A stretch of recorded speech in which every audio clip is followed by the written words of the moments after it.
రమేష్ ఎలా ఉండవు? బాగుండవా? దేని వల్ల నేను కూడా బాగానే ఉన్నాను. నాకు తెలుగు రాదు మాట్లాడాలంటే సరిగ్గా. వీడియోలో నువ్వు చెప్తా ఉండవు మా భవిష్యత్తు నువ్వే అన్నా, మా నమ్మకం నువ్వే అన్నా అని రాజకీయ నాయకులకి నువ్వు చెప్పుకుంటా ఉండవు. రాత్రి పగులు నేను వింటా ఉన్నా, నేను చూస్తూ ఉన్నాను. కానీ నాకు ఇష్టం లేరా అది చెప్పాలని. ఎందుకంటే రాజకీయ నాయకులకి కూడా దేవుడే పుట్టిపించినాడు. మాకు కూడా, నీకు కూడా ఇది ఏం చెప్తారు, ఈ లోకమంతా పుట్టిపించిన దేవుడే, సృష్టించిన అంత భగవంతుడే. నాకు తెలుగు సరిగా రాదు, మళ్ళా నీకు చెప్తా ఉండా. అంత దేవుని చేతులు ఉంది. మా నమ్మకం మా దేవుడు, మా భవిష్యత్తు మా దేవుడే. ఎందుకంటే అమ్మ కడుపులో 4 నెలలు పిండం ఉండేటప్పుడే మాకు దేవుడు అదృష్టము, తిండి, మంచి చెడ్డ, ఎప్పుడు సస్తారు ఏమి అనేది అంత తలరాత రాసిస్తాడు దేవుడు. అర్థమైందా? అంతే. లోకంలో వచ్చిన తర్వాత కూడా మేము మనస్ఫూర్తిగా దేవునికి నమ్ముకోవాలా. మా భవిష్యత్తు దేవుని చేతిలో ఉంది. మా నమ్మకం వచ్చి దేవుని పైనే. అంతేకాని ఒక రాజకీయ నాయకులకి చెప్పే మాట కాదు. రాజకీయ నాయకులు వచ్చి మంచి రాజ్యం చేసి మనుషులకు మంచి చూసేవాళ్ళు ఉన్నారు. చూస్తే మేము ఆధార్ కార్డులు కానీ రేషన్ కార్డులు అంటే వాళ్ళు తీసిన ఏమన్నా ఒక పని ఇలా తీసుకోవాలా, ఇలా చేసుకోవాలని వాళ్ళు చెప్పే మాటకు మేము మనస్ఫూర్తిగా వినాలా, వాళ్ళ మాట పైన మేము నడచాలా. అంతవరకే. కానీ నమ్మకం భవిష్యత్తు వాళ్ళపైన మేము పెట్టి నమ్మం. మా భవిష్యత్తు మా దేవుడు ఉన్నాడు, మా నమ్మకం మా దేవుని చేతిలో ఉంది. ఈ లోకానికి అంతా సృష్టించిన భగవంతుడే కాదా, దేవుడే కాదా? వాళ్ళకు కూడా ఇచ్చింది దేవుడే, మాకు కూడా ఇచ్చింది దేవుడే, నీకు కూడా ఇచ్చింది దేవుడే. అదృష్టం, ఎవరు అదృష్టం వాళ్ళ దారి.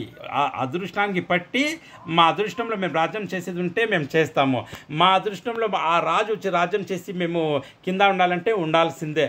అంతేగాని భగవంతుడు ఎవరికి ఏమి ఇచ్చేది వరం వాళ్ళకి ఇచ్చి లోకంలోకి తీసుకొని వస్తాడు, అంతవరకే. కానీ దేవుని పైన అంత దేవుడు ఇచ్చిన ఇదంతా అలాంటి దేవునికి వదిలేసి ఒక రాజకీయ నాయకుని దగ్గర పోయి మా నమ్మకం నువ్వే అన్నా, మా భవిష్యత్తు నువ్వే అన్నా చెప్పేది అంత వీక్నెస్ పాయింట్ నా దగ్గర లేదు రమేష్. నువ్వు ఏమన్నా అనుకో, నువ్వు ఒక ఫ్రెండ్ అక్కడికి అడిగినా అని చెప్పు.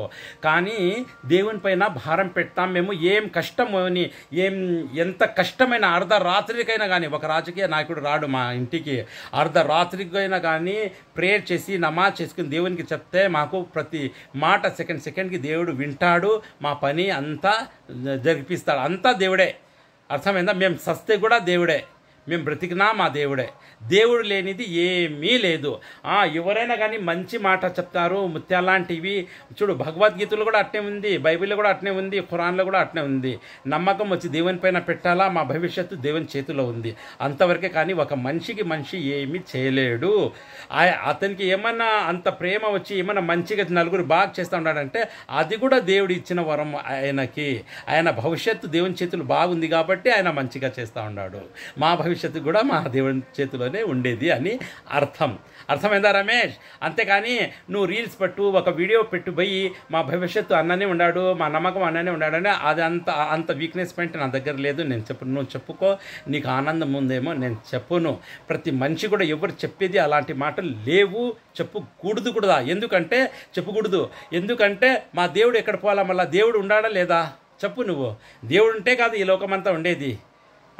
దేవునికి వదిలేసి ఒక మనిషి దగ్గర పోయి ఇలాంటి మాటలు మాట్లాడితే తర్వాత బ్రతికి ఏం ప్రయోజనం ఈ లోకంలో వచ్చి? అర్థమైందా? అందుకే మా భవిష్యత్తు మా దేవుడు, మా నమ్మకం మా దేవుని పైనే ఉంటుంది. కానీ ఒక మనిషి దగ్గర లేదు. ఒక మనిషి వచ్చినాడు, మంచిగా రాజ్యం చేస్తున్నాడు, మేము స్వాగతం పలుకుతాము. మంచిగా కానీ మేము ఆనందంగా ఉంటాను. ఆయనతో ఆయన ఏం ఖాను తీసుకుని వస్తే దానికి స్వీకారం చేసుకుంటాం. ఆయన మాటకు మేము వింటాం, అంతవరకే. Okay, thank you.